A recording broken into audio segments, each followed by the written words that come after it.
आभार बच्चों।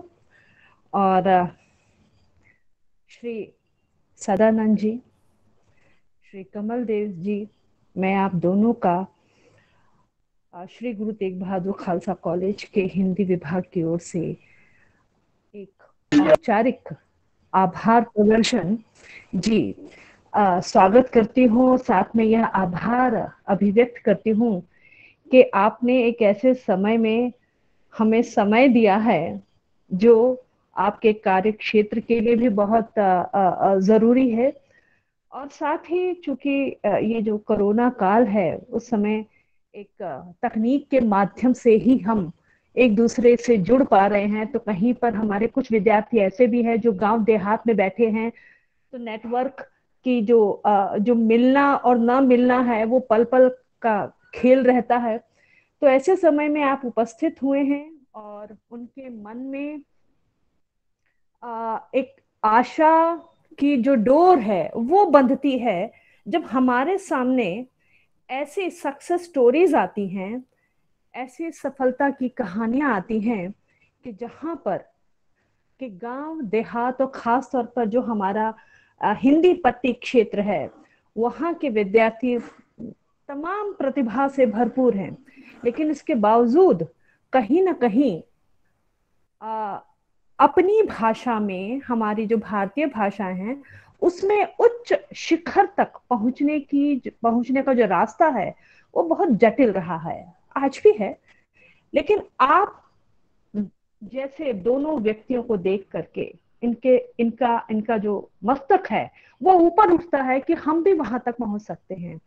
तो मैं श्री सदानंद जी, जो मैं पढ़ रही थी तो संस्कृत से आपने पूरा अपना एक अध्ययन और अपना एक विषय बनाया। ये मेरे लिए बहुत अद्भुत जानकारी थी कि संस्कृत आज हम लोग देख रहे हैं। इवन हमारे कॉलेज में भी संस्कृत पहले एक विषय होती थी, लेकिन आज की स्थिति में क्योंकि विद्यार्थी नहीं लेते रहे तो उसकी स्थिति समाप्त हो गई।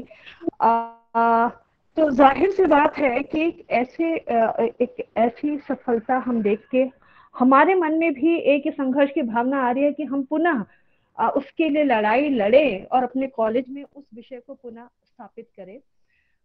श्री सदानंद जी का मैं धन्यवाद दे रही हूँ।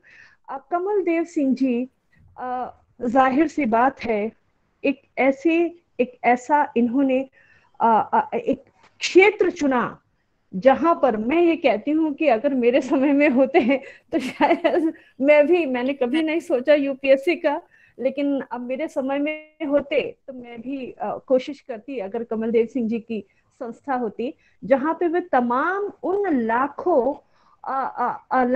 आंखों में वो सपना भर रहे हैं कि yes, you also can do it. तो ये जो है कि आप भी कर सकते हैं, ऐसा सपना कमल देव जी भर रहे हैं। तो मुझे प्रसन्नता है कि आज आप दोनों ही अपना बहुमूल्य समय निकालकर हमारे साथ जुड़े हैं। और इसी बात को मैं आगे बढ़ाते हुए अपने विभाग प्रभारी डॉक्टर नागेश नाथ दास जी से कहूंगी कि वह एक प्रभारी वक्तव्य दे। जी नागेश जी।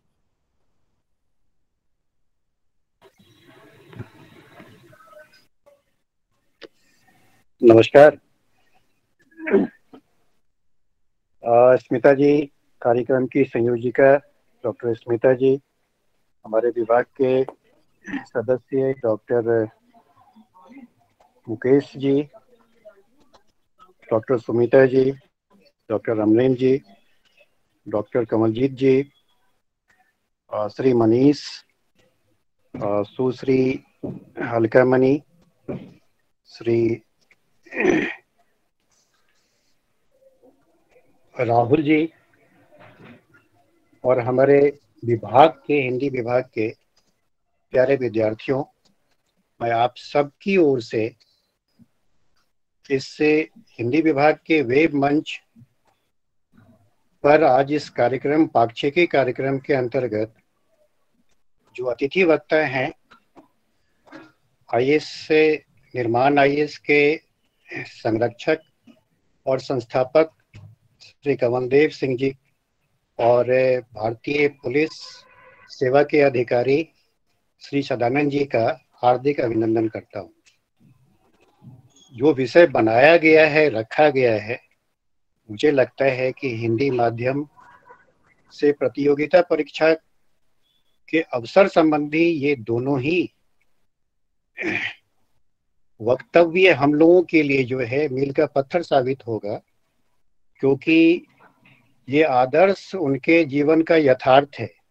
मुझे लगता है कि ऐसे संबोधन से हिंदी के विद्यार्थी और जो हिंदी माध्यम से जो है इच्छुक हैं, अन्य विषय के विद्यार्थी भी अगर यहाँ जुड़े हुए हैं, उन्हें भी जो है जो निर्देश प्राप्त होगा वो बहुमूल्य होगा। बगैर किसी विलंब के मुझे लग रहा है कि अब कार्यक्रम की शुरुआत, औपचारिक शुरुआत हो जानी चाहिए, जिससे कि जो है इन अतिथि वक्ताओं के उद्बोधन से हम लोगों का मार्ग प्रशस्त हो सके। धन्यवाद। शुक्रिया नागेश जी। इस पूरे कार्यक्रम की परिकल्पना में जो विशिष्ट हमारे साथी हैं डॉक्टर अमरेंद्र पांडे, वह भी बीच में जुड़ पाएंगे। एक बहुत ही अपरिहार्य स्थिति से वो गुजर रहे हैं, तो वो बीच में जुड़ेंगे। तो डॉक्टर अमरेंद्र पांडे की ही पूरी परिकल्पना थी, पूरा संयोजन था।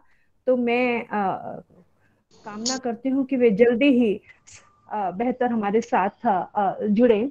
मैं अमरेंद्र आ गए हैं क्या? जी चलिए। तो मैं इस समय हमारे जो पहले वक्ता है कमल देव सिंह जी, उनसे मैं आग्रह करूंगी कि वे हमारे विद्यार्थियों को संबोधित करें। कमल देव सर जी। नमस्कार। नमस्कार सर। नमस्कार। हाँ ठीक है, सभी वरिष्ठ गुरुजनों को नमस्कार। और इस वेबिनार के थ्रू हम लोग जो चर्चा करने जा रहे हैं वो टॉपिक ऑब्वियसली बहुत हमारे दिल के और हमारे जो कार्यक्षेत्र है उसके करीब है। संभवतः अमरेंद्र जी, जैसा मैम ने बताया, इसीलिए उन्होंने ऐसा कार्यक्रम सुझाया होगा और हमारी पूरी कोशिश होगी, मैं और सदानंद जी बेहतर तरीके से जो अपेक्षाएं हैं उसको पूरा कर सकें। सबसे पहले, और जो बच्चे जिनके लिए बेसिकली ये वेबिनार आयोजित किया गया है कि कैसे हम हिंदी माध्यम में प्रतियोगी परीक्षाओं में अवसर को ना केवल देखें बल्कि उसको एक्चुअलाइज करें, उसको ग्रैब करें, उसमें सफल हो। इसकी एक तो बड़ी शानदार बात जो मैम ने भी कही, आज मेरे साथ चूंकि सदानंद है, मेरा स्टूडेंट है, मेरा छोटा भाई है, और जब वो संस्कृत से कर सकता है, जब हम संस्कृत लेते हैं तो हमारे मन में बस दो ही बात आती है। पहली बात आती है कि पंडित जी होंगे, कहीं पूजा करेंगे, हवन करेंगे और उससे रोजगार चलेगा, या फिर लेक्चरर, प्रोफेसर। दो ही क्षेत्र एक मुख्यतः तौर पे दिखते हैं। लेकिन आज वो आईपीएस है और पूरे बिहार में, जब बीपीएससी उसने पूरे बिहार में उसकी सेकंड रैंक थी, तो जब वो कर सकता है तो ये हम सबके लिए प्रेरणा का भाव होना चाहिए कि हम क्यों नहीं। और इसीलिए वो अपनी बात जब रखेंगे तो आप सुनिएगा। इस टॉपिक को जब हम शुरू करते हैं कि हिंदी माध्यम में प्रतियोगी परीक्षाओं में अवसर, तो इसका टॉपिक पे चर्चा करने का मतलब ही कहीं ना कहीं है कि कुछ तो गड़बड़ है। अगर हम इस मंच पर बैठकर नागेश सर जैसे लोग, और हम पूरे हिंदुस्तान में हम किसी भी वरिष्ठ जन की बात करें और उस पर अगर हम ये चर्चा कर रहे हैं कि हिंदी माध्यम में अवसर, इसका मतलब है कि निसंदेह कुछ पिछले वर्षों में ऐसी संभावनाओं में कहीं ना कहीं निराशाजनक स्थिति शायद देखी गई। मैं इसी पे पहलू पे प्रकाश डालूंगा। जब हम लोग हिंदी पढ़ते हैं और बात करते हैं तो बहुत भारतेंदु हरिश्चंद्र सर को याद करते हुए कहते हैं, निज भाषा उन्नत है सब उन्नत को मूल। और फिर कुछ ही दिन बाद संभवतः हरिशंकर परसाई जी, जब हम हिंदी दिवस मनाते हैं अपने ही देश में, जिस देश में कभी हिंदी, हिंदू, हिंदुस्तान, हिंदू को उस पे मत लीजिएगा, मैं सुप्रीम कोर्ट की उस वर्डिक्ट, मनोहर जोशी बनाम भारत संघ की उस वर्डिक्ट पे जाना चाहता हूं, जब उन्होंने कहा था Hindu is way of life. This is not a religion only. उस हिंदी हिंदू हिंदुस्तान में तीनों कहीं ना कहीं गफलत में हैं। और इतनी बातों पर परसाई सर कहते हैं कि दिवस तो कमजोरों का मनाया जाता है, जैसे महिला दिवस, टीचर्स डे, और उसी तरह उन्होंने कहा हिंदी डे। अब इसका प्रसंग कुछ और होगा, एक व्यंग है, लेकिन हमें सोचना तो है कि जिस देश की भाषा है, जिस देश में राष्ट्रीय स्वतंत्रता संग्राम से लेकर इतनी इतनी बड़ी विरासत हमारी हिंदी की, संस्कृत की, वो कहीं ना कहीं विलुप्त हो रही है। और ऐसे में जो कंपटीशन बढ़ा है, खासकर 91 के बाद 1991 एलपीजी के दौर में, जब ग्लोबलाइजेशन होता है, और उसी के साथ याद रखिएगा ग्लोबलाइजेशन, वैश्वीकरण एलपीजी का जी है केवल, लिबरलाइजेशन, प्राइवेटाइजेशन, ग्लोबलाइजेशन वो है एलपीजी 91। और यहां कहीं ना कहीं एक दिक्कत आई, और एलपीजी में इकोनॉमी के साथ साथ सबसे इंपॉर्टेंट हुआ साइंस एंड टेक्नोलॉजी का प्रवेश, और विज्ञान और प्रौद्योगिकी का जो प्रवेश हुआ, इसने जो अंतर पैदा किया वो बहुत ज्यादा अंतर पैदा कर दिया, क्योंकि विज्ञान की मार, तकनीक का प्रहार जो है वो गैप ज्यादा क्रिएट कर देता है, और ऐसा ही हुआ। और इसी दौर में हम जो हिंदी माध्यम के लोग हैं, कंप्यूटर या अन्य जो तकनीकी साधन थे, कहीं ना कहीं ऐसी कमी रह गई कि हिंदी को हम उस रूप में ले नहीं जा पाए, उसे कंप्यूटर की भाषा नहीं बना सके। हिंदी का मानकीकरण, आप सब हिंदी विभाग से जुड़े हैं, हिंदी का मानकीकरण आज भी चुनौतियों के दौर से गुजर रहा है। तो कहीं ना अभी हमें जो मुख्य पक्ष यह है कि हमें चुनौतियों को समझते हुए इसे तकनीक परक बनाना होगा, हमें आज की आवश्यकता से जोड़ना होगा। और अगर आज की आवश्यकता तकनीक से जोड़ते हैं तो ये तो एक ऐसी भाषा है जिसको सबको अपने आप में बांध लेने की क्षमता है, संभाव्यता है और मिठास है। अब ये तो एक माध्यम और भाषा के रूप में रहा। मुख्य पक्ष है हिंदी माध्यम में प्रतियोगी परीक्षाओं में अवसर। बेटा, मेरा जो पर्सनल एक्सपीरियंस रहा है अपने स्टूडेंट लाइफ से लेकर और एज ए मेंटर करीबन 20 वर्षों का, इस 20 वर्षों में मैंने देखा कि थोड़ी चुनौती तो हो सकती है, लेकिन ऐसा कुछ भी नहीं है कि माध्यम के कारण आप पिछड़ जाएं बहुत और आपको रोजगार ना मिले। मैथिली शरण गुप्त सर ने तो यहां तक कहा था, शिक्षे तुम्हारा नाश हो कि तुम नौकरी हित बनी। पहले तो ऐसी शिक्षा ही क्यों जो केवल नौकरी के लिए बने। शिक्षा समग्रता का विषय है। एक चीज मैं बहुत साफ कहना चाहूंगा, जब आपको ऐसे गुरुजनों का आशीर्वाद है और ऐसे वेबिनार हो रहे हैं, अभी जो न्यू एजुकेशन पॉलिसी आई है, ये आने वाले समय में जिस तरह का ड्राफ्ट है, अगर ये सही में एक्चुअलाइज हुआ तो मेरा मानना है कि ये बहुत बदलाव लाएगी। लेकिन इसका कार्यभार आप जैसे गुरुजनों, जो भी हमारे टीचरगण हैं, और साथ ही साथ बच्चों सब पे है, और खासकर हमारी प्रशासनिक उस पे भी है कि कैसे ये एक्चुअलाइज करते हैं। ऐसी शिक्षा नीति की एक जरूरत थी। अब ऐसे में मेरा यह मानना है कि माध्यम वही चुने जिसमें आप 100% दे सकते हैं। मीडियम जो मैं सोच रहा हूं, जो मेरे मन में विचार आ रहे हैं, उसे अभिव्यक्त करने का एक साधन है। और बहुत बेहतरीन प्रेजेंटेशन अगर होता है तो कॉम्पिटिटिव एग्जामिनेशन में आप अपनी सफलता की दर बढ़ा सकते हैं। मैं अगर यूपीएससी की बात करूं तो बेटा एक जो ग्राफ आता है, एक फ्लोचार्ट आता है, 2013 के बाद से जो सिलेबस में बदलाव हुआ, निसंदेह हिंदी माध्यम का रिजल्ट थोड़ा कम हुआ है, और ये बहुत चुनौतीपूर्ण है, और उससे हम लोग गुजर रहे हैं, हमारे विद्यार्थी गुजर रहे हैं। लेकिन फिर भी चुनौती है तो मेहनत और करनी है।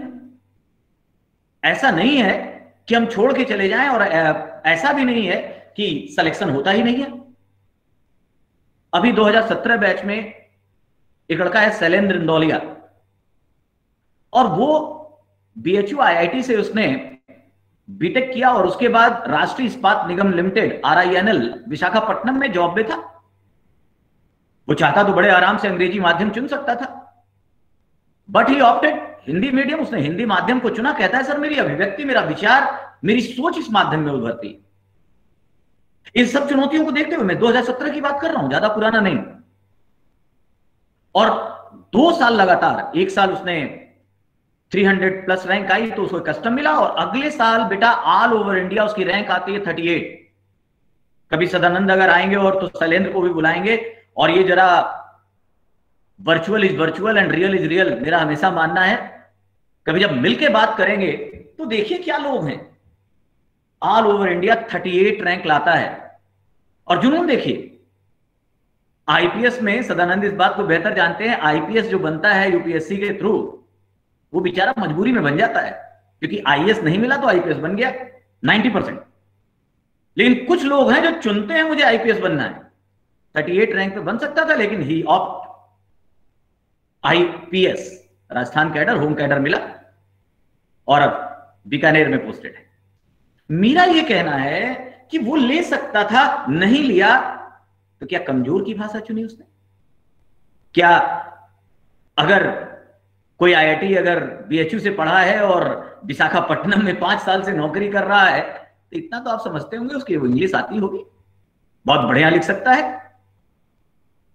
एक फेस ये भी है, निसंदेह डेटा जो कहते हैं हिंदी माध्यम का रिजल्ट 3% 5% पे आ गया है, इसी को जूझना है। क्यों? क्योंकि क्षमता, संप्रेषण, जो माध्यम में अभिव्यक्ति है, वो कहीं ना कहीं हमारी थोड़ी खराब हो रही है। तो मेरा यह मानना है कि माध्यम में खासकर अगर हम लोक सेवा, संघ लोक सेवा आयोग की बात करें तो थोड़ी सी चुनौती जरूर आई है। लेकिन अगर हम कंपटीशन के दायरों को देखें, ऐसा एक दो क्षेत्र छोड़ दें तो बेटा कोई ऐसा क्षेत्र नहीं है जहां हिंदी माध्यम का जो विद्यार्थी है वो पिछड़े या वो रोजगार हासिल ना कर पाए। बहुत सारे एग्जाम है हमारे पास, 10th और +2 से स्टार्ट हो जाते हैं। हमें सबसे पहले सोचना है हमें बनना क्या है। सबसे पहले ये ठानो, माध्यम हटाओ, पहले सोचो हमें बनना क्या है। फोकस। मैं हमेशा इन मंचों पे एक बात कहता हूं कि 3 सूत्र पे काम करो, उसका नाम है 3A। मैंने एक फार्मूला इजाद किया, 3A। पहला ए है बेटा एम। एम का मतलब है लक्ष्य। तय करो क्या बनना है, और वो एम ऐसा नहीं कि मुंगेरी लाल का हसीन सपना हो कि मुझे अमिताभ बच्चन से बड़ा सुपरस्टार बनना है या फिर मोदी के बाद मुझे प्रधानमंत्री बनना है। बनो, अगर ये टारगेट भी है तो उसके लिए वो एम ऐसा होना चाहिए जो रियल हो, एक्चुअलाइज कर सको। रियल एम होना चाहिए, मुंगेरी लाल नहीं, कुछ भी नहीं, सोचो जो कर सको। दूसरा ए है जो बहुत इंपॉर्टेंट, वो है एक्शन।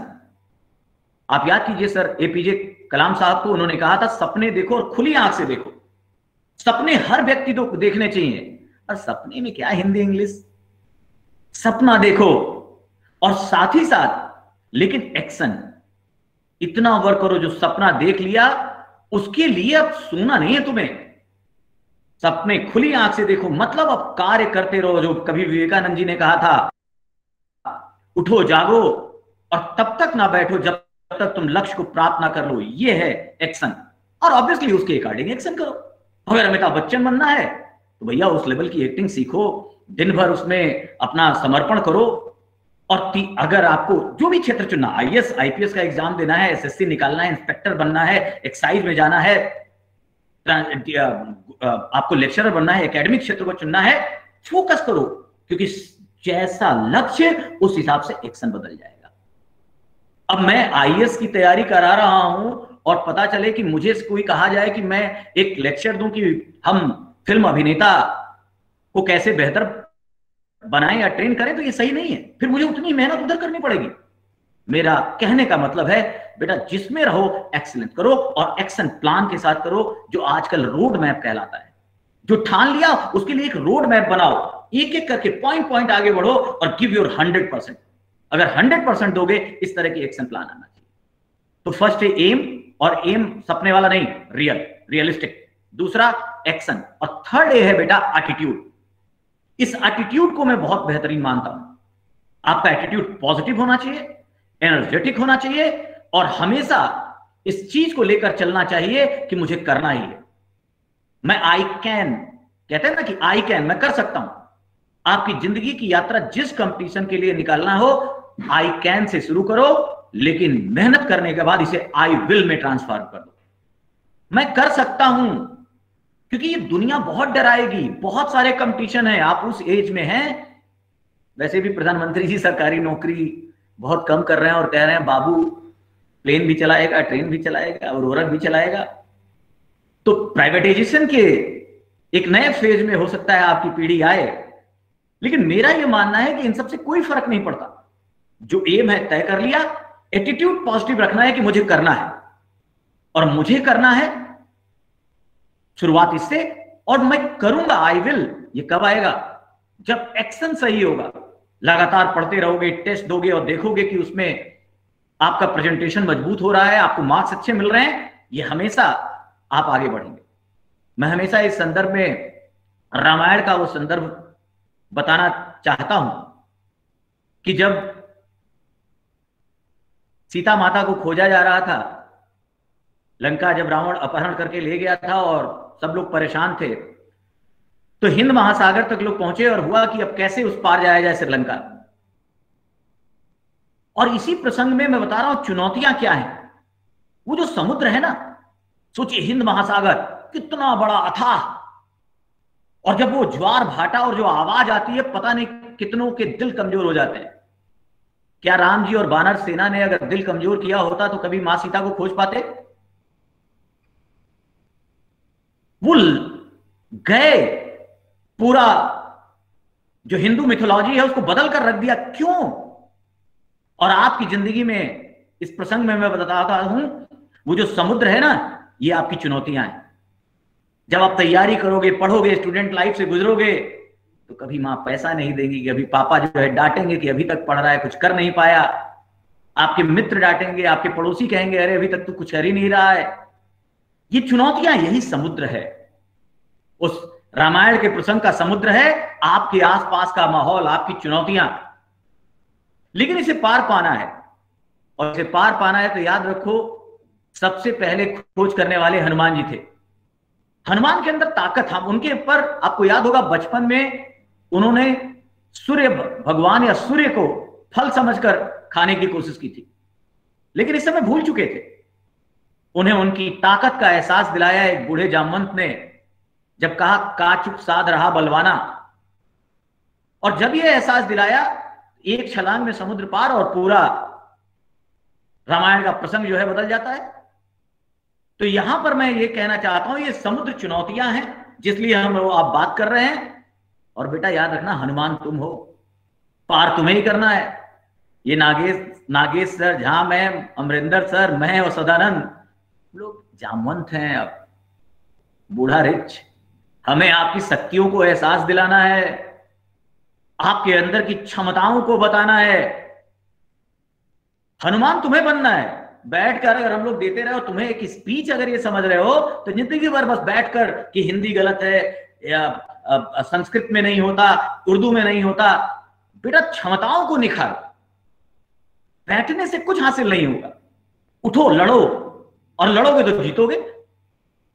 और इसीलिए मैं बार बार कह रहा हूं कि अगर हम अपनी बातों को लेकर चलें, हम लोग बचपन में सब लोग, आप इसमें से जो भी होंगे, हनुमान चालीसा पढ़ते होंगे।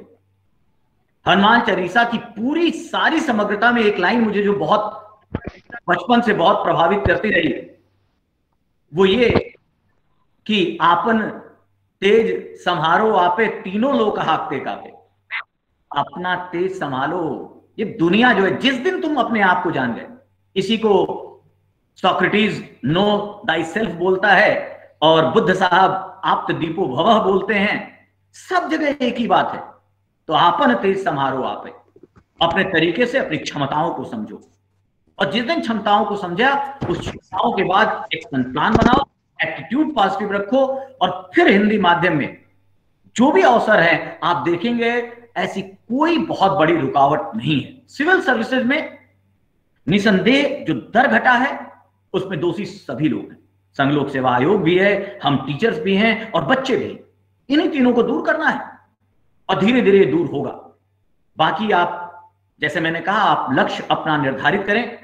अगर आपको पुलिस वर्दी और इंस्पेक्टर रैंक तक बनना है, आप एसएससी के एग्जाम देखते हैं, उसके थ्रू आप चाहे एक्साइज में जाएं, कस्टम में जाएं, फॉरेन सर्विस में जाएं, अकाउंटेंट बने, ये सब आपके सामने है। और हिंदी माध्यम, इंग्लिश माध्यम में यहाँ कोई बहुत बड़ा अंतर नहीं होता। मैथ, रीजनिंग, जो बिहार और यूपी का बच्चा बहुत अच्छे से मैथ और इंग्लिश और रीजनिंग करता है, कहीं कोई डाउट नहीं है, जो हिंदी बेल्ट मानी जाती है। इसी तरह अगर हम दूसरे पक्ष में देखें, अगर आपको किसी अन्य ट्रांसलेशन की जॉब में जाना है, आपको एकेडमिक जॉब में जाना है, आपको सिविल सर्विसेज में जाना है, तो केवल संघ लोक सेवा आयोग नहीं है, स्टेट जो पीसीएस है, राज्य लोक सेवा आयोग, राजस्थान, हरियाणा, बिहार, झारखंड, यूपी, एमपी, छत्तीसगढ़, जो मेन हिंदी बेल्ट है, यहां तो कोई आपके कोई ऐसी रुकावट ही नहीं है। और यहां कहीं पे अभी बार नहीं है कि हिंदी और इंग्लिश का बहुत बड़ा गैप है। जो संघ लोक सेवा आयोग में है उसे हमें पार करना है। और इस चुनौती के लिए, जो मैंने पहले कहा, hard work with little more hard work, हमें मेहनत करनी है, थोड़ी मेहनत को और बढ़ाना है, इससे ज्यादा कुछ नहीं। तो पूरे एग्जाम में, प्रतियोगी परीक्षाओं में बेटा, एटीट्यूड, आपकी प्रैक्टिस, आपका प्रेजेंटेशन इंपॉर्टेंट है। माध्यम हिंदी होते हुए भी हम बहुत बेहतर तरीके से अगर प्रस्तुति करते हैं, अगर हम बहुत बेहतर अपनी आंसर राइटिंग करते हैं, अगर हम बहुत बेहतरीन इंफॉर्मेशन पुट करते हैं, तो कहीं रुकावट नहीं है, आप सब सक्सेस होंगे। फिर से जितने भी अभी प्रतियोगी परीक्षाओं के अवसर सरकारी नौकरियों में हैं, एक दो अपवादों के अतिरिक्त, जैसे एक परीक्षा है बेटा आईएफएस, इंडियन फॉरेस्ट सर्विसेज, आप जानते होंगे, all India services, Akhil Bharatiya 3 ही सेवाएं हैं इस देश में। अखिल भारतीय सेवाएं 3 ही हैं, आईएएस, आईपीएस जो सदानंद जी रिप्रेजेंट कर रहे हैं, और एक आईएफएस है, फॉरेन वाला नहीं, फॉरेस्ट सर्विसेज, उसका अलग से एग्जाम होता है, मेंस अलग से होता है। भारतीय वन सेवा परीक्षा ये एकमात्र ऐसी परीक्षा है जहां पे हिंदी माध्यम अलाउड नहीं है। नहीं अलाउड है तो हम क्यों देखें, छोड़ देते हैं, क्योंकि टेक्निकल था, देख लिया।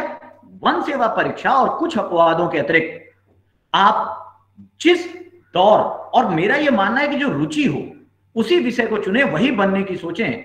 और अगर उस दिशा में जाते हैं, पहले एम निर्धारित कर लें, उसके बाद जैसा मैंने कहा, एक्शन में पढ़ाई, प्रेजेंटेशन, आंसर राइटिंग, परिचर्चा, इन सब में भाग लें। और एकदम चाहे लाख चुनौतियां आए, एटीट्यूड पॉजिटिव रखो, फ्यूचरिस्टिक रखो, और अच्छे तरीके से आगे बढ़ो। तो मुझे नहीं लगता कि कोई आपको रोकने जा रहा है। मेरा अभी विषय यही है।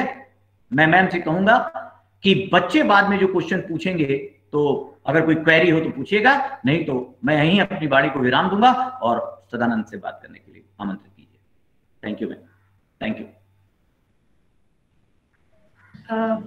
आभार कमल देव जी, आपने कितने ही बेहतर तरीके से, एक सुंदर तरीके से बच्चों के मन में जो हौसले थे उनको एक उड़ान दी है, उनको वो क्षेत्र बताए हैं जिन क्षेत्रों में वे अपना भविष्य देख पाते हैं। मैं पुनः आपका आभार प्रकट करती हूँ। इस बीच में डॉक्टर अमरेंद्र पांडे हमारे साथ जुड़े हैं, जो इस पूरे कार्यक्रम की परिकल्पना जिनकी थी। तो मैं अमरेंद्र पांडे जी से कहती हूँ कि हमारे अगले मुख्य वक्ता श्री सदानंद जी के बारे में बात करते हुए आप उन्हें आमंत्रित करें। अमरेंद्र पांडे। शुक्रिया मैम। कमल देव सर को हमेशा से सुनकर के फिर से हमारे मन में भी ये उत्साह जाग जाता है कि फिर से एक बार पीसीएस दे दिया जाए। उत्तर प्रदेश पीसीएस, लेकिन लगता है कि जिस सदानंद सर पे बात करना हम जारी करने जा रहे हैं। सदानंद सर भागल विश्वविद्यालय से इन्होंने बीए और एमए किया संस्कृत विषय से, जैसा कि कमलदेव सर जिक्र भी कर रहे थे। और सबसे दिलचस्प बात यह है कि सदानंद जी संस्कृत विषय में जेआरएफ भी हैं। वो चाहते तो यहाँ से एकेडमिक के क्षेत्र में भी जा सकते थे। हमारे लिए सबसे दिलचस्प बात यह है कि आज वह जिस मंच पे हम उन्हें आमंत्रित किए हैं, वह मंच एक एकेडमिक और नॉर्थ कैंपस के अपने प्रतिष्ठित कॉलेज और विश्वविद्यालयों में उसकी गणना के रूप में गिना जाता है पूरे भारत में। तो ऐसे में सदानंद सर से हम खासकर, जो मेरी भी दिलचस्पी और हमारे बच्चों की भी दिलचस्पी होगी यह जानने की कि हिंदी माध्यमों में क्या अनुवाद की समस्या है संघ लोक सेवा आयोग के द्वारा, या जो संघ लोक सेवा आयोग अंग्रेजी में पहले प्रश्न को निर्धारित कराता है, फिर उसका हिंदी में अनुवाद कराता है, तो दिक्कतें कहाँ कहाँ पे हैं। तो इस रूप में मैं बहुत समय न लेते हुए सदानंद सर उन दोनों अनुभवों से हमारे बीच में है, जहाँ पे प्रशासनिक अनुभव और एकेडमिक अनुभव का मेल है उनके पास। और जो संस्कृत से जेआरएफ भी उन्होंने किया। और सबसे दिलचस्प बात है कि मुझे लगता है कि सर को भी कहीं ना कहीं ये चिंता रही होगी कि मेरा कैरियर सिर्फ आईएएस नहीं बना तो क्या बनूंगा। तो उन्होंने लाल बहादुर शास्त्री राष्ट्रीय संस्कृत विद्यापीठ से बीएड भी किया। तो ये दर्शाता है कि अब उन्हीं बच्चों के बीच में आज सदानंद सर हैं। मैं चाहूंगा कि कुछ उन्हीं चिंताओं पर हमारे जिन बच्चों उन चिंताओं के साथ आपको सुनने के लिए, आप दोनों महानुभावों को सुनने के लिए यहाँ पे हैं उपस्थित, उनकी चिंताओं का समूल आप समाधान करें। मैं सदानंद सर से आग्रह करूंगा कि वो आए और हमारे बच्चों को संबोधित करें। सदानंद सर।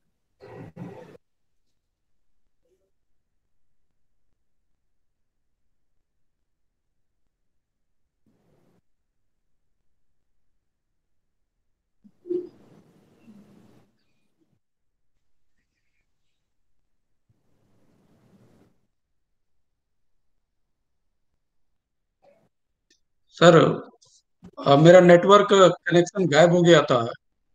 सॉरी, इसके लिए माफी चाहता हूँ। क्या अनुमति मिल गई है बोलने की? फिर से रिपीट एक बार। अच्छा, जी जी जी, धन्यवाद जी। एक्चुअल नेटवर्क हमारा जो है वो गायब हो गया था अभी। सबसे पहले तो हम सभी जो गुरुजन हैं उनको मेरा नमस्कार। और हमारे प्रत्यक्ष गुरुजी के बहुत दिन से दर्शन हुए कमलदेव सर को, मेरा सबको चरण स्पर्श प्रणाम। तो इसलिए थोड़ी सी दिक्कत आ रही है कि छत्तीसगढ़ के सबसे दूरस्थ अंचल में बैठ करके आज हम आप लोगों से बात कर रहे हैं। पहले मैं बता दूं, ये नारायणपुर जिला है और ये अबूझमाड़ का अगर आप लोग नाम सुने होंगे तो मैं वहां किसी तरह से अपना लैपटॉप और एक मोबाइल से कनेक्ट हो पा रहा हूँ हॉटस्पॉट के थ्रू। तो इसलिए थोड़ी दिक्कत आ जाएगी। अगर बीच में कट जाता है तो ऑटोमेटिक वो फिर से आ जाता है अपने आप। तो माफी चाहूंगा। और असल में आज एक, जैसे अभी सर ने जो एनर्जी भरी, तो मैं भी एक एनर्जी की ही बात करूं कि आज मैं एक मैराथन दौड़, हाफ मैराथन था अबूझमाड़ शांति के लिए, हाफ मैराथन होता है, उसको दौड़ने के लिए यहाँ पे स्पेशली आया था। और वो 21 किलोमीटर का जो था, 21 किलोमीटर का, वो मैंने भी पूरा किया, सक्सेसफुली पूरा किया। और वो 2 घंटे 14 मिनट में मैंने पूरा किया उसको। तो सभी आप लोगों का आशीर्वाद आपको है। बधाई। तो जी धन्यवाद। तो यही सबसे बड़ा मोटिवेशन है जो छात्र सुन रहे हैं, कि कभी भी कोई आदमी, जो ऊर्जा होती है वो अंदर से आती है, यहाँ से आती है, बॉडी से नहीं आती है, कितना खाने से नहीं आती है। विल पावर जो ऊर्जा है वो आपके मेंटल होता है, मन से होता है। कि जैसा कि सर अभी बोले कि यस आई कैन डू, वही मेरा भी ये लक्ष्य था कि 10 किलोमीटर के बाद मैं छोड़ दूंगा। लेकिन लगा कि क्यों नहीं पूरा कर दे, क्योंकि इसके पहले भी मैं कर चुका था। तो फिर मैंने पूरा किया और अच्छे से किया। तो अब मैं थोड़ा विषयांतर हो गया था। आप लोगों ने मेरे बारे में काफी चर्चा कर लिया। और चूंकि मेरा विषय संस्कृत रहा और हिंदी से बहुत प्रेम, हिंदी से बहुत प्यार, चूंकि कहा जाता है संस्कृत को भाई सब सभी भाषाओं की जननी, तो हिंदी की उत्पत्ति भी। तो हिंदी जो हमारी भाषा है, अपनी राष्ट्रभाषा, एक भारतीय भाषा और एक अभिव्यक्ति का माध्यम, एक संपर्क की भाषा, तो ये सारे चीज एक दूसरे को, जितनी भी भाषाएं अगर हम देखते हैं, कोई भी जो भी भाषा लेते हैं, आजकल सबसे ज्यादा अंग्रेजी का जो प्रचलन आ गया है हमारे यहाँ, लेकिन वो जो बॉन्डिंग होती है, जो बंधन, जो एक दूसरे की जुटता होती है, वो हिंदी में बात करने के बाद जो बंधन में बनते हैं, वैसा अंग्रेजी या अन्य भाषाओं में नहीं आता है। तो ये, और अब जो है, जैसे मुझे जो आ, गुरुदेव से मिला कि आपको रोजगार के बारे में बात करनी है, तो उसके बारे में ही हम थोड़ा सा जिक्र करेंगे। चर्चा करेंगे। तो आज अगर वर्तमान समय में देखा जाए तो ये अब इसका जो हिंदी, ठीक है, अपनी जगह पे यूपीएससी और हम लोगों के आ, का भी रोल है जो कि थोड़ा कम होता जा रहा है, लेकिन ऐसा होते हुए भी इसका अब क्षेत्र बहुत विस्तार होता जा रहा है, अब बढ़ता जा रहा है। क्योंकि आपके भारत की संस्कृति को जानने के लिए अब विदेश में भी बहुत ज्यादा लोग आकर्षित हो रहे हैं, आखिर भारत में है क्या। उसको जानने के लिए वो सोचता है कि मुझे हिंदी सीखनी है, हिंदी सीखनी है। और उसके अलावा न केवल विदेश में, आप कहें तो अपने भारत में ही, जैसे पूर्वोत्तर का राज्य ले लेते हैं, दक्षिण के राज्य को ले लेते हैं। आ, सबसे मजादार था कि जब हम लोग एकेडमी, लाल बहादुर शास्त्री राष्ट्रीय प्रशासनिक सेवा अकादमी जब गए थे, तो हिंदी का ही सबसे पहला परीक्षा होता है वहाँ। तो हिंदी का जब परीक्षा हुआ तो वो 5 मिनट में ही कोई कॉपी दे करके चला गया। तो हमको लगा ये कितना स्पीड लिख दिया कि ये 5 मिनट में लेके चला गया। तो मतलब वो जितने थे सभी दक्षिण भारत या पूर्वोत्तर वाले थे। तो पूछे कि अरे तुम्हारा हो गया क्या, तो तू समझा ही नहीं। तो बोलता है यू डन योर आंसर। तो no no, I don't know Hindi. अरे यार ये क्या है। तो अब लेकिन वही चीज को अब देखा जाए तो अब आप कहीं भी चले जाइए, एटलीस्ट बोलने के लिए बोल तो लेते हैं, समझ लेते हैं, और वो सोचता है कि पढ़ें, क्योंकि जो साहित्य अपना समृद्ध है वो कोई भी कहीं की भी इतनी समृद्धता नहीं है। तो अब रोजगार के अगर विषय में देखा जाए तो आप पूर्वोत्तर और दक्षिण में आज के जाएंगे तो दक्षिण भारत में बहुत ज्यादा ट्यूटर की डिमांड बढ़ गई है। क्योंकि यहाँ भी जब आता है तो बोलता है, हमको खुद ही बोलता है उधर का कि सर मुझे सिखा दो ना, मुझे तो आता ही नहीं है, मैंने सुना है कि आप अच्छा पढ़ा देते हैं। तो मैं उनको पढ़ाना पड़ता है मुझे कभी कभी, और उसके बच्चों को भी सिखाना पड़ता है।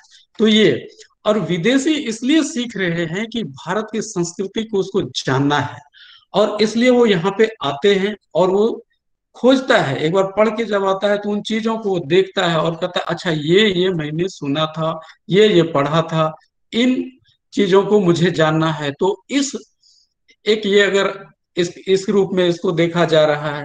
इसके अलावा अभी लगभग 167 विश्वविद्यालय जो विदेशी विश्वविद्यालय है, वहाँ हिंदी भाषा को, हिंदी साहित्य को पढ़ाने का अब जो है आगे परंपराएं शुरू हो गई है। आप चले जाइए, जैसे रूस चले जाइए, या और भी कई सारे, जैसे चाइना है जो फॉरेन सर्विस में है, विदेश सेवा में है, वो लोग बोलता है कि अब हम ही लोगों का थोड़ा डिमांड हो रहा है कि पढ़ा दो। और वहाँ जो मेरे 2-3 परिचित हैं जो कि रूस और जापान में भी जाकर के हिंदी सिखा रहे हैं, और इतने मोटे पैसे कमा रहे हैं कि हम लोग फेल हैं उनके सामने। तो ये इस रूप में भी अब इसका प्रचार जो है एक होता जा रहा है। अगर आप सबसे ज्यादा, हम वो जानते हैं कि चाइनीज बोलता है, उसके बाद हिंदी का भी शायद दूसरे तीसरे स्थान पे आता होगा। अब वे गुरुदेव भी जानेंगे, अभी मेरा डाटा उतना है नहीं, लेकिन ये जरूर है कि हिंदी की ओर लोगों में उत्साह बढ़ रहा है, जानने की इच्छा ज्यादा हो रही है। अब अगर रोजगार की बात करें तो हिंदी में तो रोजगार के इतने ज्यादा साधन है कि मुझे नहीं लगता है कि अगर आप एक डॉक्टर है तो ठीक है, वो तो कहीं भी स्टेथो लेके बैठ गया तो उसके लिए वो ठीक है। अगर अदरवाइज उसके अलावा अगर आप दूसरे विषय को देख लें जो मानविकी विषय हैं, उनमें हिंदी के सबसे ज्यादा, अगर आप एक शिक्षक बनेंगे, प्राथमिक शिक्षक, माध्यमिक शिक्षक, उसके अलावा हाई स्कूल के जो होते हैं कि टीजीटी हो गए, ट्रेंड ग्रेजुएट टीचर जो होते हैं, पीजीटी हो गए, वो हो गए। इसके बाद जितनी भी आज के डेट में हम कितनों भी प्राइवेट स्कूल्स में चले जाते हैं, अंग्रेजी माध्यम स्कूल में चले जाते हैं, लेकिन हिंदी भाषा के साथ कॉम्प्रोमाइज, हिंदी भाषा के साथ समझौता नहीं किया जाता है। वहां भी हिंदी शिक्षक की मांग अभी भी है और बढ़ती ही जा रही है। इसके अलावा, हिंदी के अलावा आप देखते हैं कि केंद्रीय विद्यालय, नवोदय विद्यालय और सैनिक स्कूल, इन सभी जगहों पे अपने को बहुत ज्यादा अवसर मिलते हैं कि हम एक रोजगार के रूप में, एक शिक्षक के रूप में, एक अच्छे शिक्षक के रूप में उसकी मांग बढ़ रही है। अब उच्च शिक्षा में जैसे अभी विश्वविद्यालय से हमारी जो संवाद हो रही है, तो विश्वविद्यालय के स्तर पे एमए करने के बाद तो शोध, पीएचडी, एमफिल, जेआरएफ, मैं भी खुद जेआरएफ था, जैसा कि अभी बताया कि मैं भी उस क्षेत्र में जा सकता था। और सच में मैं एक कुशल शिक्षक के रूप में दिल्ली में हाई स्कूल में 3 साल तक पढ़ाया भी, और उसी के रहते हुए गुरुदेव के आशीर्वाद से हम आज छत्तीसगढ़ की शुद्ध हवा को खा रहे हैं। तो ये एक सौभाग्य प्राप्त हुआ।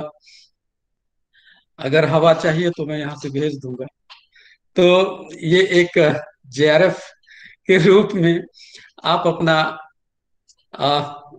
जेआरएफ के रूप में और शोध के रूप में, उसके बाद जब आपका शोध हो जाता है, पीएचडी हो जाता है, डॉक्टरेट की डिग्री हो जाती है, तो फिर आपके पास लेक्चरर का ऑप्शन होता है। इसके बाद आपके पास असिस्टेंट प्रोफेसर का ऑप्शन होता है।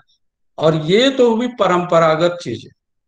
अब हम बात करते हैं कि सबसे ज्यादा आज जो उभरता हुआ क्षेत्र है हिंदी के रूप में, वो है पत्रकारिता का क्षेत्र। पत्रकारिता के क्षेत्र में अगर बात करें, आज हिंदी पत्रकारिता अपने सर्वोच्च शिखर पे की ओर अग्रसर है। हम ये नहीं कह सकते कि शिखर पे है, लेकिन हम ये कह सकते हैं कि अपने सर्वोच्च शिखर की ओर अग्रसर है। तो पत्रकारिता के क्षेत्र में बहुत ज्यादा विकल्प आज के समय में हिंदी के छात्रों के साथ उपलब्ध है। उसके पास ये क्या है कि आपके न्यूज रीडर के रूप में, समाचार वाचक के रूप में, आपको जो आज देखते हैं सबसे सुधीर कुमार चौधरी का अगर आप सैलरी जान करके हैरानी होगी, उसका पैकेज, अंजना ओम कश्यप, श्वेता सिंह और भी कई कई सारे लोग हैं, करोड़ों रुपए मिलते हैं इनको, जो कि हम कभी सोच नहीं सकते। सबसे ज्यादा अगर महंगा है तो सुधीर चौधरी है, और उसके बाद है अंजना ओम कश्यप, श्वेता सिंह और भी हैं सभी। तो ये सभी एक यहाँ पे एक रोजगार के रूप में हिंदी एंकरिंग जो करते हैं वो। इसके बाद प्रिंट मीडिया में अगर लें, तो प्रिंट मीडिया में अगर आप एक लेख लिखते हैं, अब इतनी कमी हो गई है हिंदी की कि एक लेख सही से ना लिख पा रहे हैं, तो हम लोगों के पास भी आ जाते हैं कि अरे सर लिख दो, आपका अच्छा है लिख दो। तो मैं कैसे लिख दूं भाई?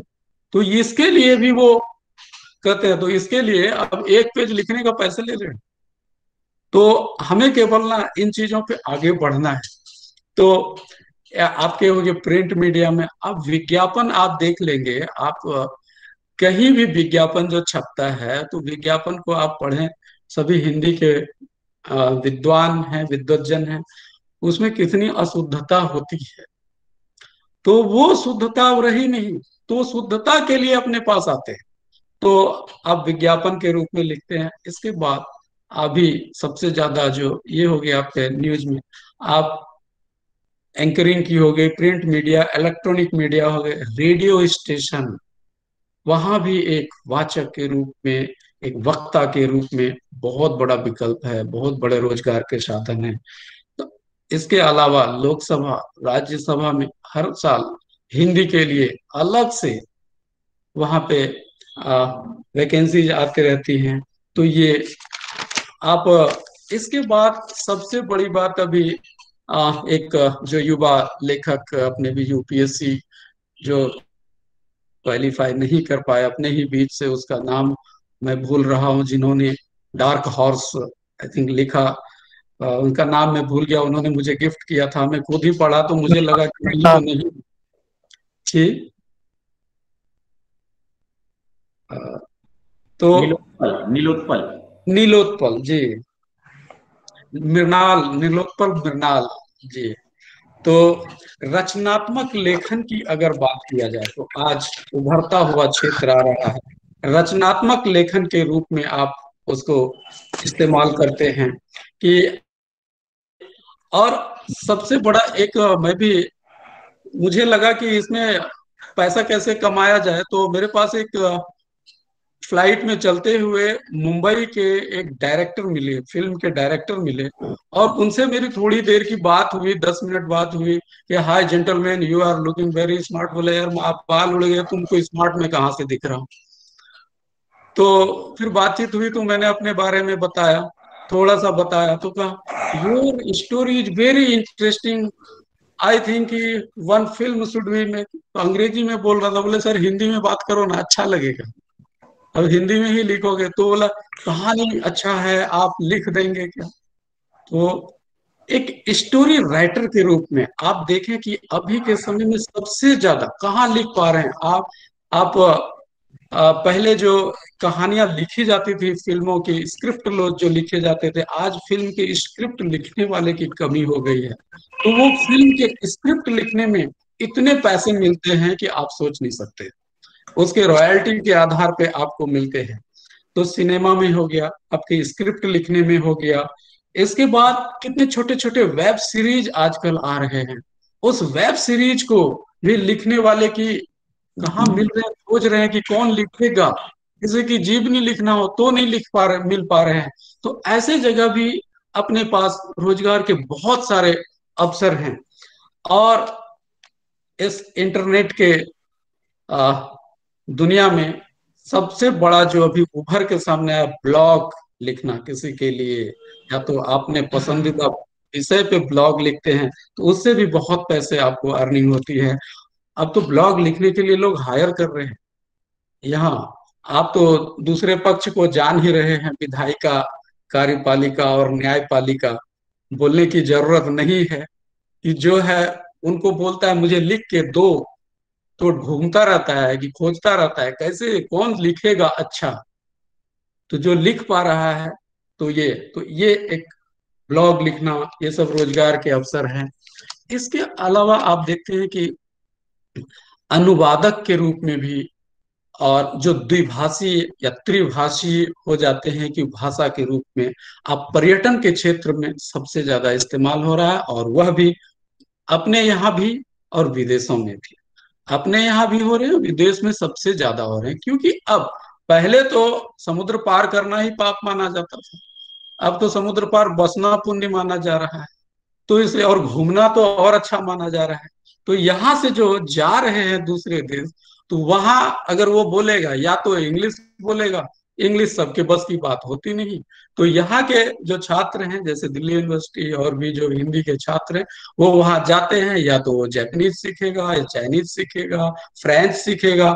और अगर इंडिया का गया, ए भाई गाइड चाहिए, तो हिंदुस्तान वाला गाइड श्रीमान ये खड़ा है, दीजिए। तो वो उसकी व्याख्या हिंदी में करेगा तो आपको खुशी, अब 10 के बदले 20 रुपया देंगे। ये भी एक बहुत बड़ा एक रोजगार के रूप में उभर रहा है ये चीज। तो ये टूरिस्ट गाइड के रूप में अब विदेशों में इसकी मांग बहुत ज्यादा बढ़ रही है। अब जितने भी दूतावास आप ले लेंगे, जो एम्बेसीज हैं, एम्बेसीज में भी पढ़ाए जा रहे हैं कि हिंदी को प्रमोट करो, हिंदी को प्रमोट करो। सर की जैसे बात हुई कि आखिर कहीं ना कहीं कुछ कमी है, तभी हम हिंदी दिवस के वो मनाए जा रहे हैं। तो चलिए सर, उसी के माध्यम से हिंदी को बढ़ावा दिया जा रहा है, संकुचित हो रहा है तो उसको फैलाया जा रहा है। तो वो भी भारत, जितने भी दूतावास है, भारतीय दूतावास है, सभी जगह ये अब हिंदी की मांग बढ़ती जा रही है, और लोग भी उधर काम कर रहे हैं। अब सिनेमा डॉक्यूमेंट्री की तो बात हो गई। अब सबसे बड़ा जो एक उदाहरण आजकल मिलता है कि आप देखते हैं कि अगर हंसना हो तो हिंदी के कुछ कविता को पढ़ लीजिए, हंसना हो तो हिंदी के कुछ पल को याद कर लीजिए। कुमार विश्वास जी, संपत सरल जी, और भी कई सारे, हमारे यहाँ सुरेंद्र शर्मा जी हुए, क्या बात में बात निकाल करके और क्या माहौल बनाते हैं। ऐसा इंग्लिश में तो दिखा ही नहीं कि, क्योंकि समझ ही नहीं आता। तो हो सकता है होता हो, लेकिन अपने को तो समझ ही नहीं आता। तो ये सब एक लिखने के माध्यम से, मतलब वो एक काव्य रचना जो है, हास्य व्यंग की कहानी के माध्यम से जो है, ये भी अगर आपके पास वो क्षमता है कि हम उस क्षेत्र में कर सकते हैं, तो उसमें आप बहुत अच्छे रोजगार के आ, तलाश कर सकते हैं। उपन्यास लेखन हो गया, इसके बाद छोटी छोटी काव्य रचना हो गई, कहानी हो गए, कविता हो गए।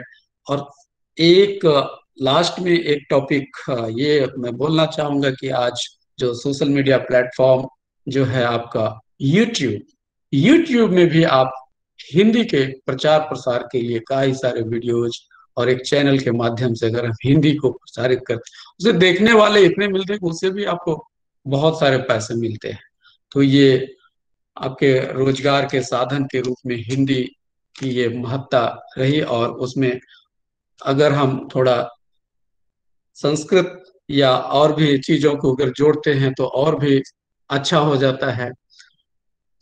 तो हमारी जो यहाँ तक की जर्नी रही, जो यात्रा रही, वो कुल मिलाकर के हम तो हिंदी वाले हैं, हिंदी के तरह ही हिंदी में ही सब कुछ हमारा चलता है। अगर कोई अंग्रेजी बोलता है तो समझ में तो पूरी तरह आ जाती है, बोल भी सकता हूँ, लेकिन बात अगर करने का है तो सीखने लायक है। तो हमारे माननीय प्रधानमंत्री से वो बात तो करेंगे उसी में, हिंदी में, तो हम भी हिंदी में। तो ये एक संदेश है कि आ, एक विद्यार्थी जीवन के रूप में अगर मैंने कहा, एक चैट आया कि चुनौती के रूप में अगर देखा जाए तो बहुत बड़ी चुनौती थी हमारे सामने कि मैं जिस पृष्ठभूमि से आया हूँ, एक किसी को कोई भी सुनता है तो कहता है कि ये एक चमत्कार है, और मैं भी समझता हूँ कि सच में एक चमत्कार ही है। क्योंकि जिन्हें कुछ पता नहीं था, एक गांव से उठ करके थोड़े समय के लिए इसी तरह, वो बोले ना कि संस्कृत कौन पढ़ता है, हिंदी कौन पढ़ता है, बोलता है यार ये तो वैसे ही लोग पढ़ते हैं जिसका भी कोई काम नहीं है, आउटडेटेड, आज के समय का आउटडेटेड आदमी हो चुका वो, तो ऐसे लोग पढ़ते हैं। तो कुछ स्थिति परिस्थिति वैसी थी, क्योंकि मेरे बड़े भैया वो संस्कृत के ज्ञानी हैं, वो कैलाश बिहारी सर हैं, तो उन्होंने पढ़ा था, तो उनके प्रेरणा से मैं भी पढ़ लिया। तो लगा कि अब क्या किया जाए, तो संस्कृत हिंदी अच्छा हुआ, संस्कृत भी अच्छा हुआ। तो वहां से फिर मैं दिल्ली आया था बीएड करने के लिए, बीएड किया, टीचर बना। बहुत ही एक जब दिल्ली आया था तो क्या स्थिति थी उसको बयां करना थोड़ा कठिन लगता है, लेकिन बहुत ही यादगार यादगार पल, उस पल को याद करके आज जो अगर कभी तकलीफ होती है अपने को, तो आप कभी भी, आप लोग जीवन में कभी भी अगर तकलीफ हो तो आप ना आगे को मत देखिए, थोड़ा पीछे को लौट जाइए, तो तकलीफ दूर हो जाती है। ये लगता है कि इससे बुरा तो पहले था, आज तो हम बहुत अच्छे जगह पे हैं। तो आपको एक प्रेरणा मिल जाएगी स्वतः, जो आत्म दीपो भव की बात हुई, वो सब आपको अपने ही अंदर एनर्जी मिल जाती है। तो फिर दिल्ली में रहते हुए सर से, कमल सर से मुलाकात हुई, और बड़े भैया के रूप में उन्होंने छोटे भाई का दर्जा दिया। और आज वहां से फिर सफर चलते हुए बिहार, पहले शिक्षक, फिर बिहार पीसीएस, फिर आज सिविल सर्विसेज में संघ लोक सेवा आयोग के माध्यम से भारतीय पुलिस सेवा 2010 बैच का के रूप में, और यहाँ भी आज के दिन अभी भी सभी गुरुजनों के आशीर्वाद से हम छत्तीसगढ़ में हिंदी को और संस्कृत को और यूपीएससी और अन्य प्रतियोगी परीक्षाओं की तैयारी के लिए आज भी हम प्रयास में लगे रहते हैं कि कुछ बच्चे यहाँ से सफल हो। और यह प्रयास काफी सार्थक भी रहा, कम से कम 15-20 तो जरूर सेलेक्ट हो गए होंगे, और एक टॉपर भी हुए, और अभी कई सारे अभी प्रोफेसर्स भी हुए। तो ये थोड़ा सा प्रयास अपनी तरफ से। एक क्वेश्चन है कि सिविल सेवा में अनिवार्य अंग्रेजी के लिए क्वेश्चन आ रहा है कि यहाँ पे कोई अनिवार्यता नहीं होती है। अनिवार्य जो होता है, जो मुख्य परीक्षा में होता है, एक विषय के रूप में आपको अंग्रेजी में केवल क्वालिफाई करना है उसमें, और उतना तो जो 10th क्लास तक, जो 10वीं क्लास तक अगर पढ़ा है तो आराम से वो पास हो जाएगा। थोड़ा मुझे भी डर लगा था, लेकिन मैं इतना ही लिख दिया था कि मुझे लगा कि वो फेल कर ही नहीं सकता मुझे किसी भी हाल में। तो और दूसरा है कि पुलिस में रहते हुए ये सब कैसे होता है। देखिए, बस आपकी इच्छा शक्ति होनी चाहिए। हम लोग ये हमेशा कहते रहते हैं कि समय नहीं मिलता, समय नहीं मिलता, नहीं, ऐसी कोई बात नहीं। समय सबके पास होता है, लेकिन अपने को, मुझे जो लगता है, हो सकता है कुछ के पास सचमुच समय ना मिलता हो, लेकिन ऐसा नहीं है। अगर आपकी इच्छा शक्ति अगर है, काम करने की इच्छा शक्ति है, तो समय कहीं बाधक नहीं आता। अगर यही मुझे ये सेमिनार अटेंड करने का कि मैं 21 किलोमीटर दौड़ा फिर वापस आया बिना कुछ किए, हो सकता कि मेरे पैर में तो बहुत दर्द है, लेकिन कोई बात नहीं, ठीक है, बैठे तो है ना कुर्सी पे। और तो ये इच्छा शक्ति होती है। समय हर किसी को मिलता है, बराबर मिलता है। अब उस समय का सदुपयोग की बात है। वो बाहर, मैं ऑफिस से आप लोगों को किसी तरह ऑफिस पहुंचा और वहीं से फिर एक ऑफिस किसी का, फिर यहीं पे तो कुछ लोग भी खड़े हैं। मैं कहा ठीक है, मैं थोड़ी देर में मिल लूंगा उनसे, थोड़ा और लेट कर लूंगा। तो ये इच्छा शक्ति की बात होती है। समय को आप सदुपयोग करिए। हम लोग बहुत देखते हैं कि, एक छोटा सा उदाहरण देते हैं कि एक कप चाय पीने में कोई 2 घंटा भी लगाता है और कोई 5 मिनट भी लगाता है, 10 मिनट भी लगाता है। अब वो बतरा सिनेमा पे चाय पीता है कि घर में चाय पीता है, ये इम्पोर्टेंट है। अब वो जाना पड़ेगा, पैंट शर्ट पहनेगा, अच्छा चाय पीते हुए और भी कुछ कर लेते हैं, फिर वापस होता है। तो ये है समय का सदुपयोग। इस चीज पे अपने को मुख्य रूप से ध्यान रखना होगा। और पुलिस में निसंदेह काम के बहुत दबाव होते हैं। बस आपको इसीलिए तो संघ लोक सेवा आयोग, यूपीएससी जो है, इसीलिए तो इतना पढ़ा करके भेजता है, इतना मुखर्जी नगर में तपा के भेजता है कि आप उस स्थिति में डटे रहे और अडिग रहे। बस काम तो करना है, काम करने में और उसको एंजॉय करना चाहिए। अब सोचिए कि जब दिल्ली यूनिवर्सिटी में जो बच्चे हैं उनका अगर एडमिशन नहीं हुआ तो वो कितने दुखी होंगे, जिसका हो गया तो भी वो दुखी है। अरे तो किस बात का दुख, तो एंजॉय करो ना, उसको मजे से पढ़ो ना। अब कुछ लोग क्या है कि जैसे पुलिस में आने के बाद बड़ी दुखी रहता है, अरे कुछ नहीं है, ना घर है ना ये है। देखो, आप अगर दूसरे को देखते रहेंगे ना, तो दूर का ढोल जो सुहाने की बात है वो अच्छा लगेगा। खुद को देखिए कि इतना चीज आपको तो मिला है ना, जो आप चाह रहे थे वो मिला ना। और मेरी भी पसंद थी कि मैं भी पुलिस में आऊं। और निसंदेह समाज के लिए अगर कोई पहला व्यक्ति होता है, अगर आपके करने की इच्छा है, तो सबसे ज्यादा अगर कोई नाम कमाता है तो वो पुलिस अधिकारी ही कमाता है। उसके बाद ही कोई, अगर किसी को कोई तकलीफ हो गई, ऐसा घटना ना हो, अगर आपके साथ कोई ऐसी चीज होती है तो तुरंत पुलिस की याद आती है और वो आता है। और अगर वही अच्छे ऑफिसर होते हैं तो वो तुरंत आपको रिस्पॉन्ड करता है, आपको सम्मान देता है, तो आप उनकी बड़ी तारीफ करते हैं। हर जगह अच्छाई बुराई होती है। तो ये थे, तो इतने में ही बस एक ही चीज हम लास्ट में, यही अंत में यही मैं बोलना चाहूंगा कि आप जो चीज कर रहे हैं उसमें ना आप पूरा मास्टरी हासिल कर लीजिए। वो महत्वपूर्ण होता है कि आपको उस विषय में कोई हरा ना सके। आप उस विषय के ज्ञाता हो जाइए, किसी एक फील्ड का मास्टर हो जाइए। देखिए, आपके लिए रास्ता एकदम खुला है, कोई रोक टोक नहीं होता है। क्योंकि अब ये बोलता है ना कि कोई नौकरी नहीं मिलती, नौकरी नहीं मिलती। अरे आप अपने आप को उस स्टेज पे ला के देखो, क्या उसके योग्य हो, क्यों नहीं मिलेगी, जरूर मिलती है। तो ये था। और बिल्कुल हम सभी को यही संदेश, गुरुजन को अगर कुछ गलती हुई हो तो माफी। और जो हमारे छात्र हैं उनके लिए कि आपने इच्छा शक्ति को दृढ़ रखिए और महारत हासिल करिए। जिस विषय में आप हैं उसमें से आपको कोई हिला ना सके। जैसे मेरा संस्कृत था, इतना तो मैं कमांड किया हुआ था, जैसे भैया को भी बोलते थे, कमल भैया को, कैलाश भैया को, इसमें तो मैं किसी को नहीं हिलने दूंगा, कोई आ जाए टक्कर ले ले। क्योंकि मैं उसमें टक्कर नहीं देने देता था।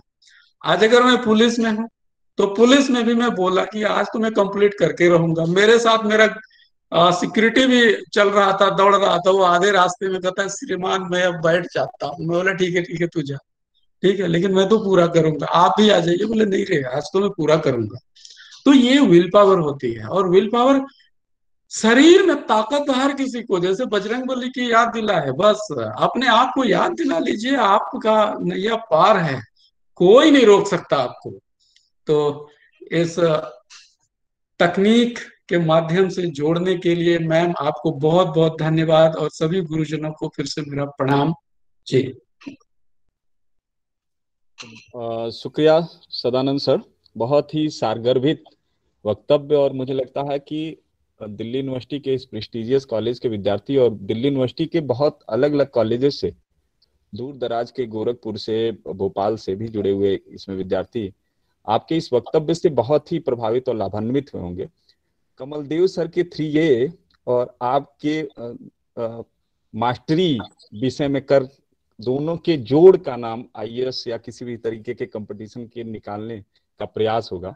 मुझे लगता है सच में अब आप दोनों महानुभावों को सुनने के बाद मुझे भी कुछ, मैं मतलब आज तो बेचैन रहूंगा कि पूरे दिन भर कि मैं क्यों नहीं किया ऐसे। निश्चित तौर पे सदानंद सर के वक्तव्य से एक बात मुझे भी ये कहने में गुरेज नहीं है कि संस्कृत में आपको, जैसा सदानंद सर ने बताया, सभी बच्चों, आप सभी लोग सदानंद सर के वक्तव्य से परिचित हुए होंगे कि संस्कृत में उन्होंने अगर ठान लिया था कि मुझे संस्कृत से क्वालिफाइंग करना है, PCS IAS में जाना है, तो उन्होंने संस्कृत से B.Ed भी किया, संस्कृत में मास्टरी करके फिर JRF भी निकाला। और JRF अपने समय में एकेडमिक दुनिया का IAS होता था। मुझे उम्मीद है कि जब सदानंद सर ने JRF उस समय निकाला होगा तो उस समय का एकेडमिक दुनिया का JRF होता। अब तो JRF की संख्या बहुत बढ़ गई। 2008 और 7 में 98 विषयों में सिर्फ एक विषय का 2 से 3 का JRF होता था पूरे भारत में। समझ लीजिए 432 की संख्या होती थी। तो उस सब स्थितियों में ये आप सभी विद्यार्थी अपने अंदर लाएं इस बात को। 2010 में सर ने IPS UPSC के थ्रू वो निकाला, लेकिन उससे पहले आप शायद BPSC के टॉपर भी रहे। तो ये भी एक मतलब ऐसा नहीं है कि चलिए जी IAS किसी तरीके से निकल गया तो आप JRF नहीं निकला, या JRF किसी तरीके से निकल गया तो BPSC नहीं निकला। यानी आप अपने भीतर हमेशा से हनुमान जी वाली शक्ति को बनाए रखेंगे तो आप अपनी आलोचना खुद पे खुद करते रहेंगे। मैं बहुत देर न करते हुए हमारे जामवंत सामने है हमारे तो गुरु हैं गुरु के रूप में जामवंत। मैं बहुत समय न लेते हुए विद्यार्थियों के उन सवालों की तरफ से आप लोगों से थोड़ा और आप लोगों का बेसिक कीमती जो समय लूंगा। और एक और बात बताऊं कि हमारे जो स्मिता मिश्र मैम है वो IPS हैदराबाद एकेडमी में हिंदी अधिकारी के तौर पे भी काम कर चुकी हैं। तो मैं अब अपने संचालिका स्वाति और आर्यन की तरफ जाऊंगा कि या नेहा की तरफ, कि बच्चों की तरफ से जो सवाल हो कि खासकर सर के कीमती समयों को देखते हुए आप लोग पूछें।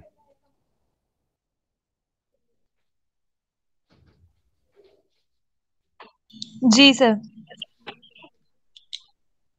अंजलि सवाल जिन सर से हो, कमलदेव सर से और फिर सदानंद सर से, उस तरीके से पास कर दीजिए। कोशिश ये करिएगा अगर जो मिलता जुलता सवाल हो कि वो आप एक साथ पूछ लीजिएगा।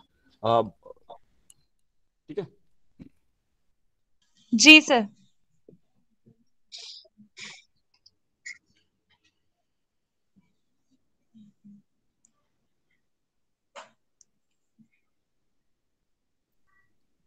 जी अंजलि, आप प्रश्न कर दीजिए और कमेंट बॉक्स में जिनका प्रश्न आया हो उस तरीके से पूछ लीजिए।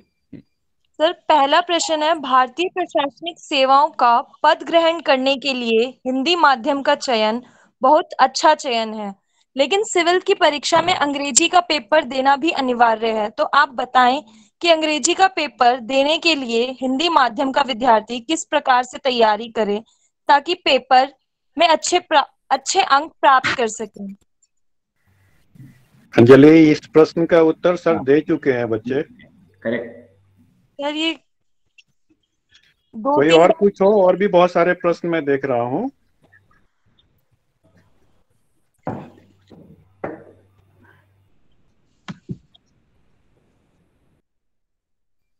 हाँ कमलदेव सर, आप कुछ और अगर जोड़ना है। मैं केवल इतना कहना चाहता हूँ, जैसा सदानंद जी ने इसका आंसर दे दिया।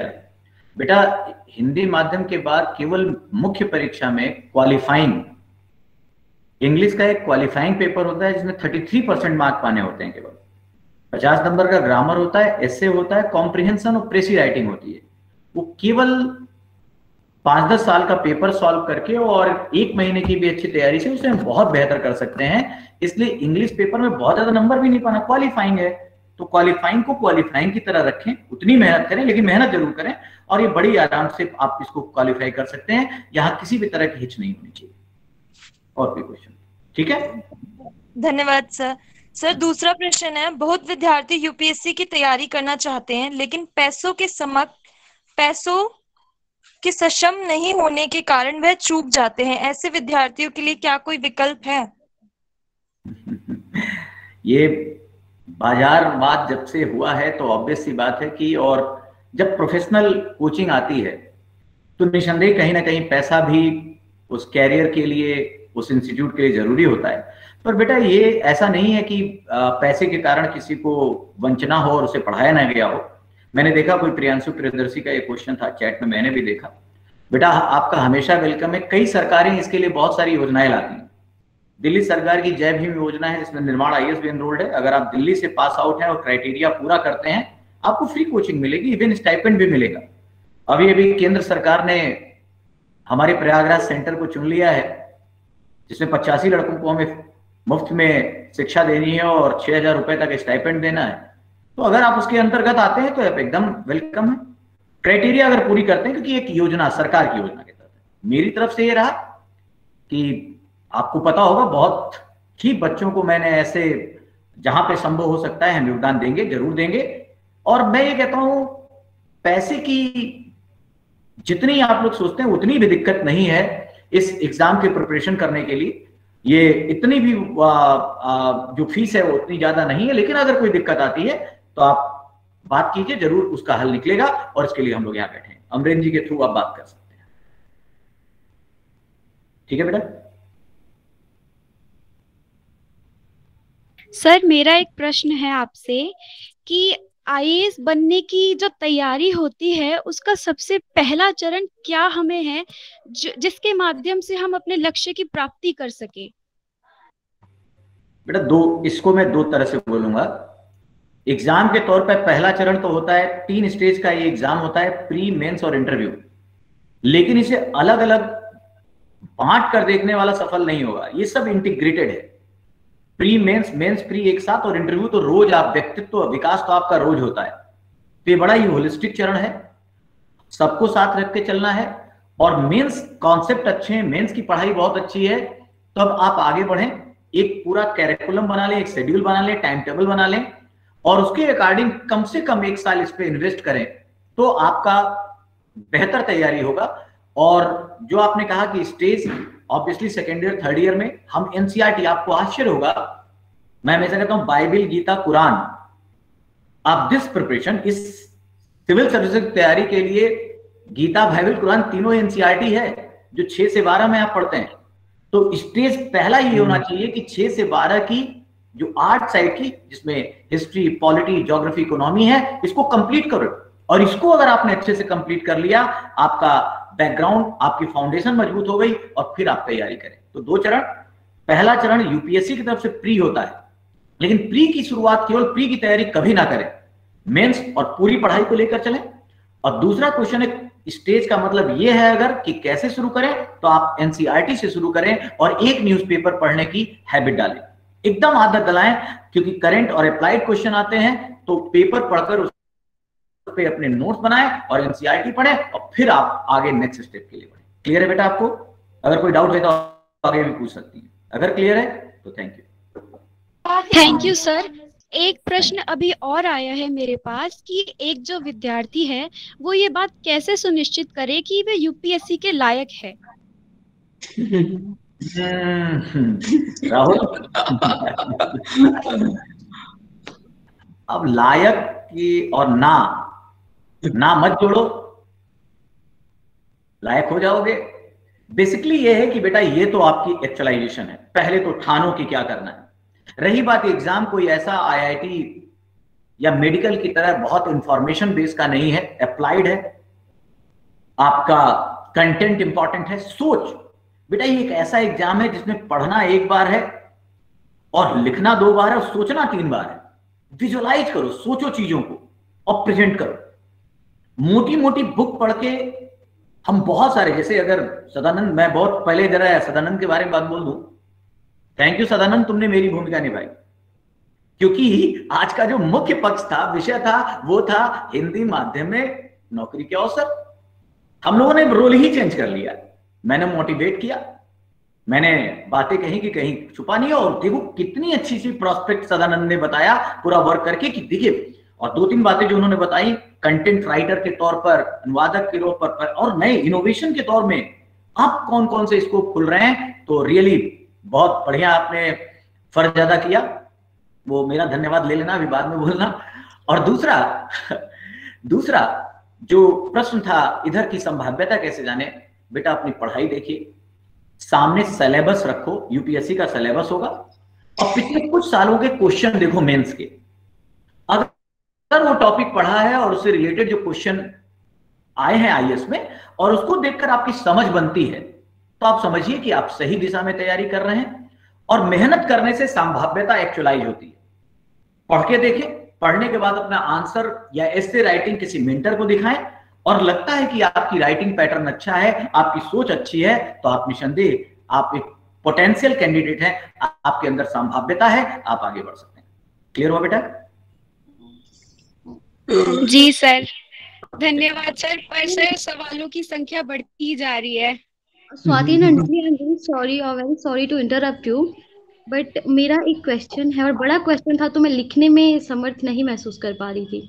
मेरा क्वेश्चन सर आपसे है, कमल देव सर आपसे, कि सर जो हिंदी माध्यम के जो विद्यार्थी होते हैं सर, कहीं ना कहीं उनको स्टडी मटेरियल से संबंधित भी समस्या होती है सर, पहला प्रश्न। और दूसरा प्रश्न ये है सर कि चूंकि इसका सिलेबस बहुत वास्ट है और आपको आंसर राइटिंग के लिए केवल 150 शब्द मिलते हैं, तो ऐसे में सर अपने आंसर को सारगर्भित कैसे बनाएं? बहुत बढ़िया। और सर एक और, अर्चना। Yes sir. अर्चना जी बहुत बेहतरीन बेटा। पहला, मैं दोनों एस्पेक्ट पे बात करता हूँ। पहला क्वेश्चन, जो मटेरियल की बात है, सामग्री की बात है, निसंदेह चुनौतियां हैं, क्योंकि जब हम ऑनलाइन, क्योंकि आजकल नॉलेज बेस्ड सोसाइटी की जगह इंफॉर्मेशन बेस्ड सोसाइटी पे हम आ गए। नॉलेज, हमने सोचा था नॉलेज बेस्ड सोसाइटी बनेगी, नॉलेज बेस्ड इकोनॉमी बनेगी, बन गई इंफॉर्मेशन बेस्ड। और जो इंफॉर्मेशन है या जो भी आपके पास उपलब्ध नॉलेज भी कहें, वो नेट के माध्यम से है, उसमें अंग्रेजी बहुत हावी है और एक से एक मंच है, फोरम है, इसलिए नो डाउट कंटेंट है क्या। लेकिन इसका दूसरा पक्ष, बेटा क्या हम इतनी काबिलियत नहीं कर सकते कि अंग्रेजी के कुछ चीज पढ़कर हम उसे अपनी हिंदी भाषा में और सरल और बेहतर प्रेषित करें? और ये क्षमता अभी की चुनौतियों को देखते हुए करनी पड़ेगी। एक बात और बोलता हूं, जो कंटेंट का अभाव 13 से 16 तक था, पहले ये बहुत अभाव था, अब वो नहीं है। आप ही की तरह के बच्चों ने मेहनत की और वो जितने अच्छे कंटेंट हैं, उसको हिंदी भी अब काफी हद तक उपलब्ध हो पाई है। मैं कहूंगा कि समस्या, मैं तो नहीं कहूंगा कि नहीं समस्या है ही नहीं, ये गलत होगा, स्केप्टिसिज्म होगा, पलायनवाद होगा, लेकिन अब 60-70% बहुत अच्छा मटेरियल है बेटा। मैं ये जरूर कहूंगा, इसके साथ कुछ अच्छे कंटेंट जो इंग्लिश में आते हैं, हम ये क्षमता जरूर डेवलप करें। इतनी इंग्लिश तो हमारे अंदर होनी चाहिए या क्षमता होनी चाहिए कि उसे हम पढ़कर और उसे अपनी भाषा में क्या करें, संप्रेषित कर सकें, लिख सकें। अगर ये कर लिया तो ये अंतर मिट जाएगा बेटा। क्लियर है अर्चना? और सर लेकिन उसमें भी एक आता है कि जब आप जीएस के उत्तर को लिखते हैं तो उसमें होता है कि दूसरा प्रश्न आ रहा हूं, 150 वर्ड। बेटा ये बहुत आसान काम है, इस पे ही दक्षता हासिल करनी है और इसीलिए हम लोग बैठे हैं। आप कोई देखिए, हिंदी माध्यम के विद्यार्थी की एक सबसे बड़ी दिक्कत होती है, वो भूमिका बहुत बांटता है लिखने में। आपका एक वैज्ञानिक अप्रोच है, अब केवल जो क्वेश्चन पूछा है आप सीधे पॉइंट वाइज लिखना शुरू कर दीजिए। जिस दिन आपने पॉइंट वाइज आंसर लिखना शुरू कर दिया और लास्ट में थोड़ा विश्लेषण कर दिया, तो वो 150 और 250 शब्दों की जो सीमा है उसमें बहुत बेहतरीन। जैसे मान लीजिए पिछले साल, कुछ साल पहले क्वेश्चन आया, काउंट द फंडामेंटल ड्यूटीज, मौलिक कर्तव्यों को गिनाइए। हमारे पास जब नॉलेज होती है ज्यादा, इंफॉर्मेशन ज्यादा होती है, तो उसको समेटने की कला आना, यही तो यूपीएससी चाहता है। अब इस क्वेश्चन में आपको पता, अब ये नहीं बताने की जरूरत है कि हमने मौलिक कर्तव्य जो है रशिया से लिया, ये समाजवादी है, आपके अंदर का ज्ञान हिलोरे मार रहा होगा, लेकिन जो क्वेश्चन है बहुत साफ है, 11 कर्तव्य गिनाई, मतलब 11 लिख के नमस्कार। यही आदत, यही हमारे अंदर स्ट्रेंथ पैदा करनी है कि जो पूछा है वो आंसर दो, ना कि जो तुम जानते हो वो सब लिखाओ। जो पूछा है, जैसे हम कहते हैं हिट द बुल, तो इस तरीके से अगर जो फोकस है और जो क्वेश्चन का एसेंस है, अगर हमने उसको पकड़ लिया और वही आंसर दिया, तो बड़े आराम से पॉइंट वाइज फ्लो चार्ट का इस्तेमाल कर सकते हैं, टेबल का इस्तेमाल कर सकते हैं, पाई चार्ट का इस्तेमाल कर सकते हैं। आजकल बहुत अच्छा माना जाता है वो इंजीनियरिंग, वो साइंस की चीजों को हम अपने आंसर में शामिल करें। क्लियर बेटा? अर्चना जी? यस सर, एक और सर क्वेश्चन। ये दिल मांगे मोर, बोलो। अच्छा सर, एक्चुअली आजकल जब प्रीलिम्स के हम क्वेश्चंस देखते हैं सर, तो वो उसके जो क्वेश्चंस होते हैं वो काफी कंफ्यूजिंग होते हैं, मतलब सारे जो ऑप्शंस होते हैं वो एक जैसे होते हैं। उसमें कंफ्यूजिंग ये होता है कि आप कंसेप्चुअल क्लियरेंस और प्रीलिम्स के लिए रखें या फिर फैक्चुअल। बेटा बहुत अभी हिंदी माध्यम की असली चुनौती प्री में ही आ जा रही है, इसके लिए टेस्ट सीरीज जरूर करें। अगर आप 2021 में दे रही हैं, इस मंच के माध्यम से मैं बोलना चाहूंगा कि अभी हम लोगों ने 21 लास्ट संडे से टेस्ट सीरीज शुरू की है। बेटा उस सीरीज का अगर आप दे रही हैं, आप टेस्ट सीरीज कीजिए हमारी। उस टेस्ट सीरीज के माध्यम से न केवल टेस्ट होगा, उसका लेवल देखिए, उसके बाद उसका एक्सप्लेन पूरा आंसर मिलेगा, हिंदी में भी इंग्लिश में भी पूरा एक्सप्लेनेशन मिलेगा। और अगले दिन टीचर जूम के माध्यम से आपका जो भी डाउट है वो क्लियर करेगा। तो कहने का मतलब यही तो प्री है, यही तो यूपीएससी की चुनौती है। जब चारों ऑप्शन एक से लगते हैं, उसमें जो मेन चुनना है, दूसरी परीक्षाओं से यही तो अलग है। ऐसा नहीं कि कोई भी बन जाता है, मेहनत करनी पड़ती है। उस चार में से वही कौन है यही जानना, वही कॉन्सेप्चुअल क्लियरिटी है। और आजकल का जो ट्रेंड, मैंने कहा ना कि न्यूज़पेपर, थोड़ा अप्लाइड और करंट का रोल बढ़ा है, थोड़ा सा क्वेश्चन को ट्विस्ट करने का रोल बढ़ा है। तो इसको समझने के लिए आपको टेस्ट सीरीज के माध्यम से, अच्छे टेस्ट सीरीज के माध्यम से आपको जुड़ना चाहिए। और मैं आपको ऑफर करता हूं, मैं खालसा जो भी वेबिनार में जुड़ा है मैं ऑफर करता हूं, अगर आपको फीस की भी चुनौती होगी वो देख ली जाएगी। आप लोग जो 2021 में थोड़ा सीरियस कैंडिडेट हैं, अगर टेस्ट सीरीज देना चाहें आप दीजिए, देखा जाएगा। आप दीजिए बेटा, और see the quality of the paper, see the explanation. जैसे ही टेस्ट दोगे तो पूरा एक्सप्लेनेशन पढ़ा दिया जाएगा एक तरह से प्री, इतना एक्सटेंडेड एक्सप्लेनेशन होगा। और अगले दिन टीचर आपसे जुड़ेंगे, और वो टीचर ऐसा वैसा नहीं, विवेक एसराज आपसे मेंटरिंग करेंगे। और कोई भी अगर आपके पास डाउट है तो उसको जरूर क्लियर करेंगे। ठीक है Archana ji? Yes sir, thank you so much sir. Welcome welcome. Sir कहिए राहुल जी, कहिए। जी, हमारे देश में महिलाओं को पहले प्राथमिकता दी जाती है, इसलिए मैं चाहूंगा कि आप ही पहले प्रश्न पूछे। जी नहीं, मैं यही कहने वाली थी कि कोई और प्रश्न है तो पूछ लीजिए, आप पूछ सकते हैं। जी बहुत बहुत धन्यवाद। नमस्कार श्रीमान जी। नमस्कार सर, मैं यूपीएससी एस्पिरेंट हूं और प्रिपरेशन के दौरान कभी कभी नेगेटिव मानसिकता बन जाती है कि यदि मैंने अध्ययन किया है, इतना समय दिया है, और उसके बाद भी अगर सफल नहीं हुआ, तो कहीं ना कहीं सामाजिक दबाव आने के कारण सर मुझे लगता है कि सिविल सर्विस में आना एक तरीके से बहुत जोखिम भरा काम है। एकदम सही है। इसका जवाब सदानंद जी भी देंगे, मैं थोड़ी सी लाइन कह दूं बस, कि बेटा जितना बड़ा सपना देखोगे त्याग उतना बड़ा होगा, जितना बड़ा रिस्क लोगे उतना बड़ा सफलता हासिल करोगे। ये ऐसा नहीं है कि सब करते करते हम हासिल कर लेंगे, पहले ठानो, मजबूत होना पड़ेगा। मैंने बोला ना, समुद्र, हनुमान जी वाली कहानी ऐसे ही नहीं सुनाई थी, बहुत चुनौतियां आएंगी। तुम्हारा प्रश्न बड़ा प्रैक्टिकल है, तैयार रहो। इसके लिए ऐसा करो कि सेकंड प्लान बी भी रखो, प्लान बी रखो। जैसा सदानंद जी, आपको आश्चर्य होगा, वो पीजीटी या टीजीटी के रूप में कार्यरत थे यहाँ, ऐसे अचानक नहीं बन गए। अगर आपको लगता है कि कहीं ना कहीं हमारा सोशियो इकोनॉमिक कंडीशन इतनी बेहतर नहीं है कि हम सरवाइव कर सकें, तो प्लान बी भी लेके चलो। पढ़ाते हुए, कुछ काम करते हुए पहले 2 साल पूरा स्टडी करो, उसके बाद कोई चीज में अपने आप को रद्द कर लो और अपने आप को सेव करते हुए आगे बढ़ो, एंड तब आप आगे बढ़ें तो जरूर अच्छा होगा। और मैं चाहूंगा, क्योंकि ये सारी चीज सदानंद जी ने झेली है, इसका क्वेश्चन बड़ा प्रैक्टिकल है राहुल जी का। सदानंद, आप अपना अनुभव बताएं। जैसा सर बताए, और आपका क्वेश्चन जो है कि एक पार्ट है कि समाज क्या सोचेगा। अभी क्या सोच रही है आपके बारे में, कौन सा आपका भला कर दिया। ठीक है, जी सर। ये बात याद रखिएगा। अगर असफल होंगे तब भले कमेंट देंगे। और मैं भी जब तैयारी करने आया था ना, शुरू में बोल दिया था कि मैं जा रहा हूँ यूपीएससी की तैयारी करने। 1 साल के बाद मुझे भी समझ में आ गया है कि थोड़ा लंबा प्रोसेस है। तो वही पहला काम अपना जो है सुरक्षित किया, अपना कैरियर। और सबसे बेहतर विकल्प जो था मेरे पास वो शिक्षक बनने का था, क्योंकि उसके अलावा ही, उसके बाद ही हम इस पे रख सकते थे। तो वहां पूछता था लोग गांव में, और अरे तुम क्या कर रहा है, क्या तैयारी कर रहा है। तो मैं बोल दिया था, तो मैं बोला मैं छोड़ दिया। बोला वो सब छोड़ दिया, मैं कुछ नहीं कर रहा हूँ। बोले तो मैं बीएड कर रहा हूँ, टीचर बनूंगा बस। तो देखिए, समाज को एकदम ना आप छोड़ दीजिए, भूल जाइए कि समाज क्या सोचेगी। अगर उसके बारे में सोचेंगे तो आप अपने बारे में नहीं सोच पाइएगा।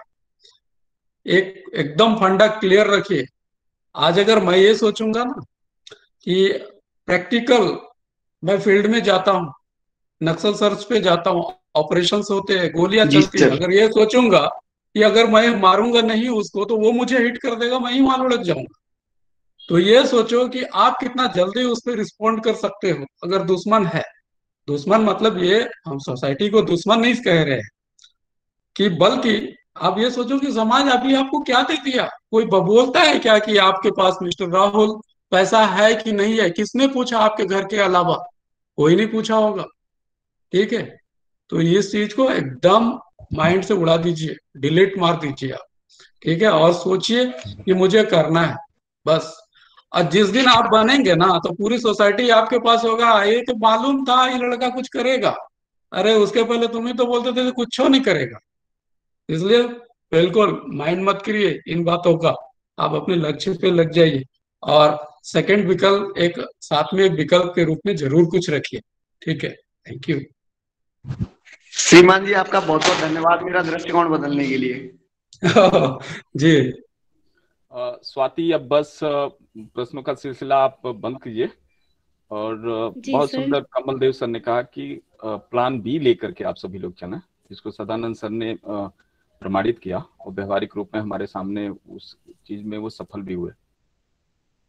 तो जिनके पास भी सोशियो और इकोनॉमिक स्थिति उस तरीके से नहीं है अपने परिवार की, वो प्लीज कमल देव सर के ही प्लान बी को भी लेकर के चलें। और हम सब बोलते हैं कि अगर आप शुरुआती दौर में आपके पास बड़े लक्ष्य हैं तो आप अपने इस ऑनर्स की पढ़ाई से या एमए उन विषयों में मास्टरी की पढ़ाई से कुछ चीजें ऐसे जरूर हासिल करना जिससे आपकी सोशियो इको स्थिति मजबूत हो जाए। मैं अपने तरफ से तो नहीं, लेकिन हमारे ही विभाग के वरिष्ठ प्राध्यापक डॉक्टर मुकेश कुमार सर से अनुरोध करूंगा कि वो आए और हमारे इन 2 विशिष्ट अतिथियों और वक्ताओं का धन्यवाद ज्ञापन करके आभार प्रकट करें। मुकेश सर। ये आदरणीय सदानंद जी और कमल देव जी इतना कुछ कह चुके हैं कि मुझे भी काफी बोलना था इस विषय पर, क्योंकि मैं यूपीएससी भी मैंने भी मतलब कि दिया था, लेकिन मैं बन नहीं पाया था। लेकिन मैंने कम से कम 15 जॉब्स ली थी। मैं बच्चों को बताना चाहता हूँ कि अगर आप हाथी का पांव रखोगे तो छोटी मोटी चीजें यूं निकल जाएगी। आपका excise, custom, income tax, NTPC, जितनी भी नवरत्न कंपनी है, आप कभी भी मार नहीं खाओगे। एसएससी तो आप, क्योंकि जितने भी मेरे साथी हैं, कोई कस्टम में है, कोई एक्साइज में है, मतलब कि कोई ऐसा नहीं है जो क्लास 1 नहीं है। तो बच्चे अगर ये सोचते हैं कि भी देखो यूपीएससी, अगर सर ने बताया जैसे कि मतलब कि ये कमल देव सर ने बताया, सदानंद सर ने बताया कि अगर आप टारगेट बड़ा रखोगे, अपना लक्ष्य बड़ा रखोगे, तो आप जीवन में कभी भी असफल नहीं रहोगे। क्योंकि छोटी मोटी चीजें, जब हाथी का पांव रखते हैं तो छोटी मोटी चीजें अपना आप आ जाती है। तो मेरा सबसे बड़ी चीज है कि जितना मुझे लगता है कि बच्चों का माहौल लगता है कि बच्चा मतलब कि रातों रात तो मतलब कि अमीर बनना चाहता है, क्लास 1 अफसर बनना चाहता है, लेकिन उसके लिए प्रयास कम करता है। अगर आप देखो तो मैं ये देखता हूँ कि मोबाइल में वो ज्यादा समय व्यतीत करता है, इसके अलावा वो पढ़ाई में कम करता है। कितने बच्चे ऐसे मैं पूछना चाहता हूँ कि जो न्यूज़पेपर पूरा का पूरा 2-3 घंटे पढ़ते हैं। अगर कोई स्टूडेंट्स, हम अपने समय में, मैं 90s में पढ़ते थे जब तो हम 2 न्यूज़पेपर पढ़ते थे। और करंट अफेयर्स के अंदर प्रतियोगिता दर्पण, प्रतियोगिता किरण, हमारा ये होता था क्रॉनिकल, हमारे पास मैगजीन्स हमेशा अवेलेबल होती थी। तो जब हमारा टारगेट होगा तो नेचुरली है कि हम उस दिशा के अंदर सही काम करेंगे। तो मेरा ये कहना है कि जैसे कि मुझे आप ज्यादा कहने की जरूरत नहीं है कि सदानंद है और ये उन्होंने कहा कि आपको प्लान बी जरूर रखना है। प्लान बी तभी होगा जब आप अच्छे तरीके से प्रयास करोगे। आपका लक्ष्य गोल एक तरह से सीधा टारगेट पे होना चाहिए। जैसे मैं आप अक्सर बच्चों को कहता हूँ क्लास के अंदर, आपको 5 साल या तो कुत्ते वाली जिंदगी जी लीजिए आप, या 5 साल अगर आप मेहनत करोगे तो 50 साल ऐश करोगे। 5 साल ऐश करो, 50 साल कुत्ते वाली जिंदगी जी लीजिए। 5 साल है आपके पास, 5 साल अगर आपने कुत्ते वाली जिंदगी जी ली तो 50 साल ऐश कर लीजिए, या 5 साल ऐश कर लीजिए, 50 साल कुत्ते वाली जिंदगी जी लीजिए। सदानंद सर को देख लीजिए आप, आज आप वो आईपीएस हैं। उन्होंने आज आपको लगता होगा कि सर देखो आईपीएस है, लेकिन जो उन्होंने मेहनत की है वो उनको पता है, लेकिन वो आज भूल चुके हैं उस चीज को, क्योंकि जब हमें फल मिलता है तब हम पास्ट को भूल जाते हैं। बिल्कुल एक तरह से हमें बहुत इंजॉय होता है, क्योंकि देखो जो मेहनत करता है अगर उसको ग्रांट मिलता है ना, तब उसको पता चलता है जिंदगी के अंदर। और जो बच्चे ये कहते हैं कि पैसे की कमी है, मैं नहीं मानता।